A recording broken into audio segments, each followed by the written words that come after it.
అది 2004 మార్చ్. షోపియాన్, జమ్మూ కశ్మీర్.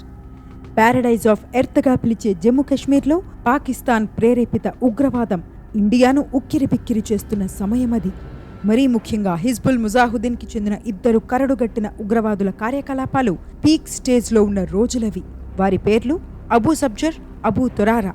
వారి పని టెర్రర్ గ్రూప్లోకి యువతను రిక్రూట్ చేసుకోవడం, ఇండియాపై, ఇండియన్ ఆర్మీపై వారి చేత దాడులు చేయించటం. ఆ ఇద్దరిని పట్టుకునేందుకు సైన్యం చేసిన ఎన్నో ప్రయత్నాలు విఫలమయ్యాయి. ఓసారి ఆ టెర్రరిస్టులు రిక్రూట్మెంట్ సర్చ్లో ఉండగా వారికి ఒక 6 feet 2 inch హైట్తో ఓ వ్యక్తి పరిచయం అయ్యాడు. అతని పేరు ఇఫ్తికార్ భట్. నా పేరు ఇఫ్తికార్ భట్. నేను కశ్మీర్ వాసిని. 3 ఏళ్ల క్రితం మా అన్నని ఇండియన్ ఆర్మీ ఎన్కౌంటర్లో చంపేసింది. మా అన్న హత్యకు నేను ప్రతీకారం తీర్చుకోవాలి. నాకు మీ సాయం కావాలి అని సబ్జర్, తొరారాలకు చెప్పాడు భట్. కశ్మీర్లో ఇది కొత్తేమీ కాదు. అప్పట్లో చాలామంది యువత మిలిటెన్సీలో చేరడానికి ఉన్న ప్రధాన కారణాల్లో ఇది ఒకటి. అలాంటి వారిలో భట్ కూడా ఒకడని రిక్రూటర్స్ భావించారు. అతనితో టచ్లో ఉండటం మొదలుపెట్టారు. ఓసారి ఆర్మీ పాట్రోలింగ్కి సంబంధించిన మ్యాప్స్తో పాటు సైన్యానికి చెందిన సమాచారాన్ని, తాను చేసిన రీసెర్చ్ని సబ్జర్, తొరారాలకు చూపించాడు భట్. అతనిపై ఉగ్రవాదులకు నమ్మకం పెరిగింది.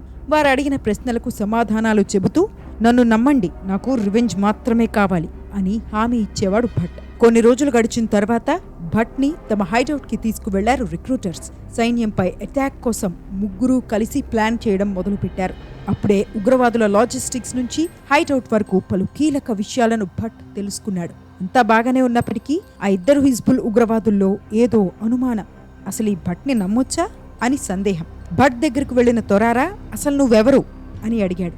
నా మీద మీకు నమ్మకం లేకపోతే నన్నిక్కడే చంపేయండి అని అన్నాడు ఇఫ్తికార్ భట్. తొరారా సబ్జర్ వైపు చూశాడు. ఇంతలో 9mm పిస్తోల్ని తీసుకున్న భట్ తొరారాని పాయింట్ బ్లాంక్లో కాల్చాడు. అతను గాల్లో ఎగిరి గోడకు తగిలి కింద పడిపోయాడు. అది చూసి షాక్లో ఉన్న అబూ సబ్జర్ తేరుకునే ముందే అతడిని కూడా తలపై కాల్చి చంపేశాడు భట్. ఈ ఇఫ్తికార్ భట్ మారువేషంలో ఉన్న పారా స్పెషల్ ఫోర్స్ మేజర్ అని, అతని పేరు మోహిత్ శర్మ అని తెలియకుండానే చనిపోయారు ఆ హిజ్బుల్ ఉగ్రవాదులు. ఇండియన్ ఆర్మీలో బ్రేవ్ సోల్జర్స్కి, బ్రేవెస్ట్ స్టోరీస్కి కొదవే లేదు. వాటిలో ఒకటి మేజర్ మోహిత్ శర్మ కథ. భరతమాత రక్షణ కోసం ఎప్పుడూ తన 200% ఇచ్చే మేజర్ మోహిత్ తన చివరి ఆపరేషన్లో పోరాడిన తీరును 20 ఏళ్లు గడిచిన తర్వాత కూడా భారత సైన్యం మర్చిపోలేదు, ఎప్పటికీ మర్చిపోదు కూడా. మోహిత్ ధైర్య సాహసాల గురించి, దేశం కోసం అతను చేసిన సుప్రీం సాక్రిఫైస్ గురించి శివరోర్, రాహుల్ సింగ్లు రాసిన ఇండియాస్ మోస్ట్ ఫియర్లెస్ 2 బుక్ పై రూపొందిన ఈ వీడియో ద్వారా తెలుసుకుందాం రండి.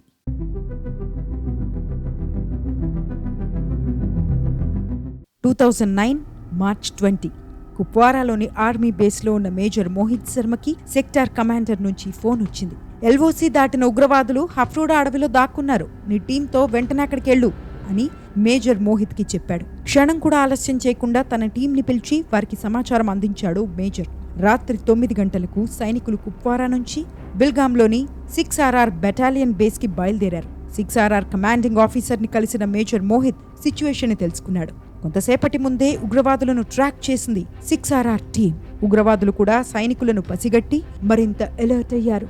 ఈ విషయాన్ని తెలుసుకున్న మేజర్ మోహిత్ టీంకి వారు చేయాల్సిన పనిపై క్లారిటీ వచ్చింది. ఉగ్రవాదులు ఎంతమంది ఉన్నారో తెలియదు, కానీ వారందరూ దట్టమైన హఫ్రూడా అడవుల్లో దాక్కున్నారు. వారు తప్పించుకోకుండా చూసుకోవాలి.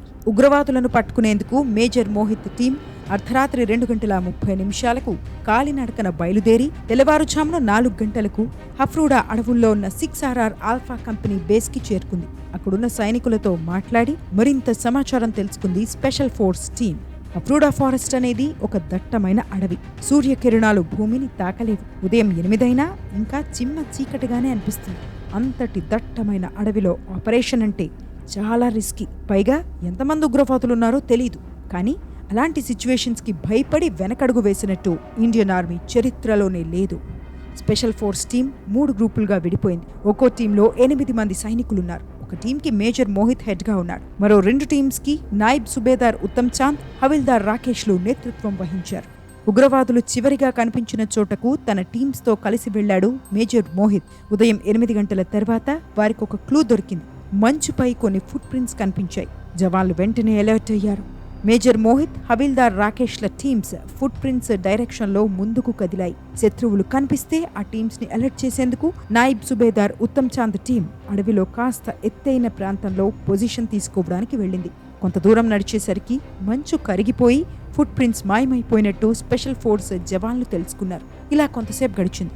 ఎటువైపు వెళ్లాలో తెలియని అయోమయ స్థితిలో ఉండిపోయారు సైనికులు. సరిగ్గా అదే సమయంలో స్కౌట్ పొజిషన్ తీసుకున్న పారాట్రూపర్ నేత్రా సింగ్ నుంచి సైనికుల రేడియోకు ఒక మెసేజ్ వచ్చింది. నేను 2 ఉగ్రవాదులను చూశాను, కానీ వాళ్ళు కూడా నన్ను చూసేశారు అని నేత్రా సింగ్ చెప్పాడు. And then it began. Scout Netra Singh ని చూసిన వెంటనే ఉగ్రవాదులు తమ ఆయుధాలకు పని చెప్పారు. అన్ని డైరెక్షన్స్ లో ఇష్టం వచ్చినట్టు కాల్పులు జరపడం మొదలుపెట్టారు. నేత్రా సింగ్ తలలోకి ఒక బుల్లెట్ దూసుకెళ్లింది. అతను వెంటనే ప్రాణాలు కోల్పోయాడు. మిగిలిన సైనికులందరూ నేలపై పడుకుండిపోయారు. చెట్లు, బండరాళ్ల దగ్గరికి వెళ్లి కవర్ తీసుకోవడానికి తీవ్రంగా శ్రమించారు. అన్ని డైరెక్షన్స్ నుంచి వస్తున్న బుల్లెట్లను చూసి చాలా మంది టెర్రరిస్టులు ఉన్నారని, వారందరూ స్ప్రెడ్ అవుట్ అయ్యారని సైనికులకు అర్థమైంది. జవాన్లకు మేజర్ మోహిత్ ఆదేశాలివ్వడం, వారు కాస్త కదలడం, అటువైపు బుల్లెట్లు దూసుకురావడం, సోల్జర్స్ మళ్లీ కవర్ తీసుకోవడం, ఇలా చాలాసార్లు జరిగింది. సి షేప్లో ఉగ్రవాదులు సైనికులను చుట్టుముట్టారు. వారందరి దగ్గర AK-47లున్నాయి. వారికి సైనికులకు మధ్య దూరం 50 నుంచి 60 మీటర్లు మాత్రమే. మరోవైపు హవిల్దార్ రాకేష్ శరీరంలోకి ఒక బుల్లెట్ దూసుకెళ్లింది.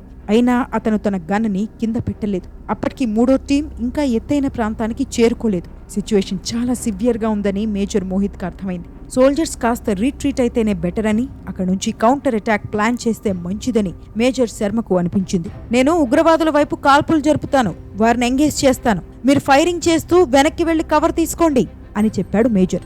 సైనికులు వెనక్కి జరగడం మొదలుపెట్టారు. సరిగ్గా అదే సమయంలో మేజర్ మోహిత్ ఎడమ భుజంలోకి ఒక బుల్లెట్ చొచ్చుకెళ్ళింది. బ్లడ్ లాస్ ని కంట్రోల్ చేసేందుకు ఒక బట్ట కట్టుకుని మళ్లీ వెంటనే తన ఆయుధానికి పని చెప్పాడు మేజర్. కెప్టెన్, మీరు కూడా వచ్చేయండి అని సైనికులు చెప్పినా, నాకేం అవ్వలేదు, మీరందరూ కవర్ తీసుకోండి, నా గురించి టెన్షన్ పడకండి, మీరు ఫైరింగ్ ఆపకండి అని అన్నాడు major Mohit. Multi grenade launcher ని ఉగ్రవాదులపై విసురు అని లాన్స్ నాయక్ సుభాష్ సింగ్ కి సిగ్నల్ ఇచ్చాడు మేజర్. ఆ ప్రయత్నంలో ఉన్న నాయక్ సుభాష్ శరీరంలో కూడా ఒక బుల్లెట్ దూసుకెళ్లింది. అతన్ని వెనక్కి పంపించి ఆ MGL ని తన చేతుల్లోకి తీసుకున్నాడు మేజర్ మోహిత్. 6 గ్రెనేడ్లతో ఉగ్రవాదులపై దాడి చేశాడు. తర్వాత టెర్రరిస్టుల వైపు నుంచి కాల్పుల తీవ్రత కాస్త తగ్గింది. మేజర్ మోహిత్ గ్రెనేడ్ దాడితో 4 ఉగ్రవాదులు మరణించారని ఆ సమయంలో ఆర్మీకి తెలియదు.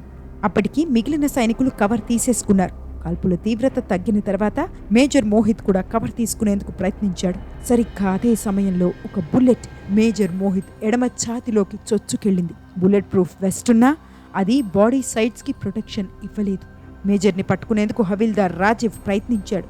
నాకేం కాలేదు రాజీవ్, ఇవి పెద్ద గాయాలేం కావు, మీరు ఫైరింగ్ ఆపకండి, ఉగ్రవాదులు తప్పించుకోకూడదు అని చెప్పాడు మేజర్. కానీ ఆ గాయాల తీవ్రత జవాన్లకు తెలిసేసరికి ఆలస్యమైపోయింది.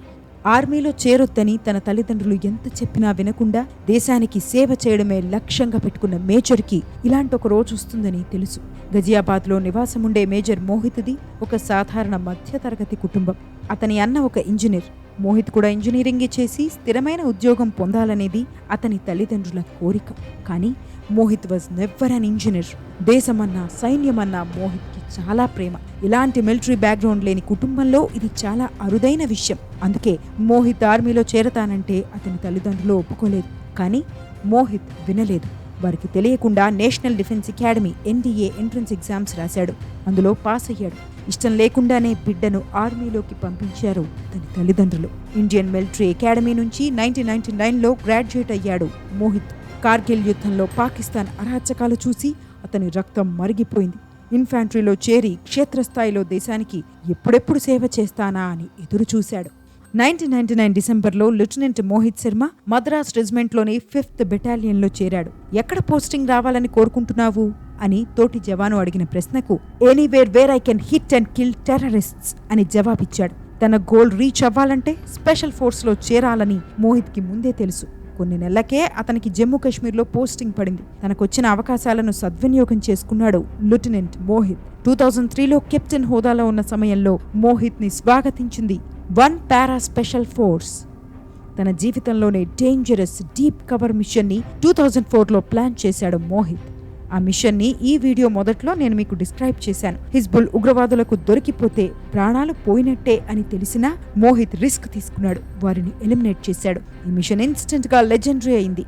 అప్పుడు అదొక సంచలనం. ఇప్పటికీ సైన్యంలో ఆ మిషన్ గురించి మాట్లాడుకుంటూ ఉంటారు. కొత్తగా జాయిన్ అయ్యే సైనికులకు మోహిత్ చేపట్టిన ఆపరేషన్ ని కేస్ స్టడీగా ఇస్తారు. ఎన్నో కౌంటర్ ఇన్సర్జెన్సీ ఆపరేషన్స్ చేసి ఎందరో టెర్రరిస్టులను ఎలిమినేట్ చేసి స్పెషల్ ఫోర్స్ లో తనకంటూ ఒక గుర్తింపు తెచ్చుకున్న మోహిత్ 2008లో మేజర్ గా ప్రమోట్ అయ్యాడు. కానీ 2009లో దట్టమైన హఫ్రూడా అడవిలో చేపట్టిన మిషన్ మేజర్ మోహిత్ చివరి ఆపరేషన్ అవుతుందని ఎవ్వరూ ఊహించలేదు. 2 బుల్లెట్లు చొచ్చుకెళ్లడంతో మేజర్ మోహిత్ శరీరంలో బ్లడ్ లాస్ ఎక్కువైంది. కానీ అదే సమయంలో ఎత్తైన ప్రాంతానికి వెళ్లిన 3వ టీంకి రేడియో ద్వారా ఆదేశాలిచ్చాడు మేజర్. ఫైరింగ్ ఆపకూడదు, మనం స్పెషల్ ఫోర్స్ సభ్యులం, ఇలాంటి సిచ్యువేషన్స్ కోసమే మనం ట్రైనింగ్ తీసుకుంటాం అని చెబుతూ బలహీనపడుతున్న తన శరీరం నుంచి శక్తినంతా కూడగట్టుకుని ఫైరింగ్ చేస్తూనే ఉన్నాడు మేజర్. ఇంతలోనే సైనికులకు మరో షాక్. క్రాస్ ఫైరింగ్ లో హవిల్దార్ రాకేష్ వీరమరణం పొందాడు. అతని మృతదేహం దగ్గరికి వెళ్లాలని చూసిన జవాన్లపై కాల్పులు జరపడం మొదలుపెట్టారు ఉగ్రవాదులు. కొంతసేపటికే మేజర్ మోహిత్ శరీరంలో కదలికలు ఆగిపోయాయి. టెర్రరిస్టుల కాల్పుల కారణంగా అతని దగ్గరికి ఎవ్వరూ వెళ్లలేకపోయారు. చివరికి ఆ రోజు మధ్యాహ్నం 4 గంటలకు మేజర్ దగ్గరకు వెళ్లగలిగాడు హవిల్దార్ రాజీవ్. అప్పటికే మేజర్ మోహిత్ శర్మ ఊపిరి తీసుకోవడం ఆపేశాడు. అయినా హవిల్దార్ మనస్సులో ఏదో ఆశ. తన భుజాల మీద మేజర్ శరీరాన్ని మోసి 6RR ఆల్ఫా కంపెనీ బేస్ దగ్గరికి తీసుకెళ్లాడు. ఆ తర్వాత మేజర్ ని చాపర్ సాయంతో శ్రీనగర్లోని ఆర్మీ హాస్పిటల్ కి తరలించారు. ఆ రోజు మోహిత్ 2 టార్గెట్లు పెట్టుకున్నారు. 1, మిగిలిన సైనికులు సేఫ్ గా కవర్ తీసుకోవడం. 2, టెర్రరిస్టులపై ఫైరింగ్ ఆపకూడదు. ప్రాణాలు పోతున్నాయని తెలిసినా అతను ఫైరింగ్ ఆపలేదు. మ్యాగజైన్ ని ఫినిష్ చేశాడు. తప్పించుకునేందుకు టెర్రరిస్టులకు ఛాన్స్ దొరకలేదు అని commanding officer colonel Vinod Kumar Nambiar చెప్పారు. తాము బతికున్నామంటే అందుకు కారణం మేజర్ మోహిత్ ప్రాణత్యాగమేనని అర్థం చేసుకున్న ఇతర జవాన్లు ఉగ్రవాదులపై వీరోచితంగా పోరాడారు. మార్చి 21న మొదలైన ఆపరేషన్ హఫ్రూడా మార్చి 25 వరకు కొనసాగింది. మేజర్ చంపిన 4గురితో పాటు ఆపరేషన్లో మొత్తం 12 మంది ఉగ్రవాదులను స్పెషల్ ఫోర్స్ మట్టుబెట్టింది. వారందరూ పాకిస్తానీలని, లష్కరే తోయిబా టెర్రరిస్టులని ఆ తర్వాత ఆర్మీ తెలుసుకుంది. ఆపరేషన్ ముగిసిన తర్వాత జవాన్లు సంబరాలు చేసుకోలేదు. మేజర్ మోహిత్తో పాటు తోటి సైనికుల మరణాన్ని ఎవ్వరూ జీర్ణించుకోలేకపోయారు. మేజర్ మోహిత్ శర్మ మరణ వార్త విన్న అతని తల్లిదండ్రులు విలపించారు. నిజమే, మోహిత్ చేసిన పని దేశానికి గర్వకారణం. కానీ ఒక కుమారుడి మరణానికి మించిన బాధ తల్లిదండ్రులకు మరొకటి ఉండదు. కొడుకు ఎంత గొప్పవాడైనా తల్లికి అతను చిన్నబిడ్డే. పోయిన కొడుకు తిరిగి రాడు కదా అని కంటతడి పెట్టుకున్నారు మేజర్ మోహిత్ తల్లి సుశీల. ఆ రోజు తర్వాత మా జీవితాలు పూర్తిగా మారిపోయాయి. మోహిత్ లేని లోటు మాకింకా కనిపిస్తోంది. బతికుంటే ఏదో ఒక రోజు జనరల్ స్థాయికి వెళతానని, ఒకవేళ మరణిస్తే దేశంలోనే అత్యున్నత గ్యాలంటరీ అవార్డు సంపాదించుకుంటానని చెప్పేవాడు అని మేజర్ తండ్రి రాజేంద్ర శర్మ చెప్పారు. మేజర్ మోహిత్ ధైర్య సాహసాలను గుర్తించిన భారత ప్రభుత్వం India's highest peace time gallantry award posthumous Ashoka చక్రాన్ని ప్రకటించింది. అప్పటికే ఆయనకు 2 గ్యాలంటరీ అవార్డులున్నాయి. 2004లో మేజర్ మోహిత్ కు వివాహమైంది. ఆమె పేరు రిష్మా సరీన్. ఆమె కూడా ఒక ఆర్మీ ఆఫీసర్. పెళ్లి సమయంలో ఆర్మీ సర్వీస్ కార్ప్స్ లో ఆఫీసర్ గా పనిచేస్తున్నారు రిష్మా. వారిది ప్రేమ వివాహం. ఇద్దరూ దేశ సేవకు తమ జీవితాలను అంకితమిచ్చారు. భర్త మరణం సమయంలో రిష్మాకి కూడా మేజర్ హోదా లభించింది. 2009 ఆగస్టు 15న అప్పటి రాష్ట్రపతి ప్రతిభా పాటిల్ చేతుల మీదుగా తన భర్తకు దక్కిన పోస్టమస్ అశోక్ చక్రాను స్వీకరించారు అప్పటి మేజర్ హోదాలో ఉన్న రిష్మా. ఇప్పుడు రిష్మా సరీన్ కల్నల్ స్థాయికి ఎదిగారు. అంతేకాదు, she India's first women Agniveer recruiter. భర్త జ్ఞాపకాలు వెంటాడుతున్నా దేశ సేవను ఆమె ఎన్నడూ మర్చిపోలేదు. యువత సైన్యంలో చేరాలని, దేశానికి సేవ చేయాలని ఆమె పిలుపునిస్తూ ఉంటారు. దేశ సేవ కోసం ప్రాణత్యాగం చేసిన మేజర్ మోహిత్ శర్మ, దేశానికి తన జీవితాన్ని అంకితమిచ్చిన కల్నల్ రిష్మాలకు సెల్యూట్ చేస్తూ ఈ వీడియోను ఇక్కడితో ముగిస్తున్నాను. ఇలాంటి రియల్ లైఫ్ హీరోస్ కి సంబంధించిన మరిన్ని వీడియోస్ కోసం మన పెన్ అండ్ వాయిస్ స్టోరీస్ ఛానల్ని సబ్స్క్రైబ్ చేసుకోండి. ఈ వీడియోను లైక్ చేసి షేర్ చేయండి. More real life stories coming up. Stay tuned.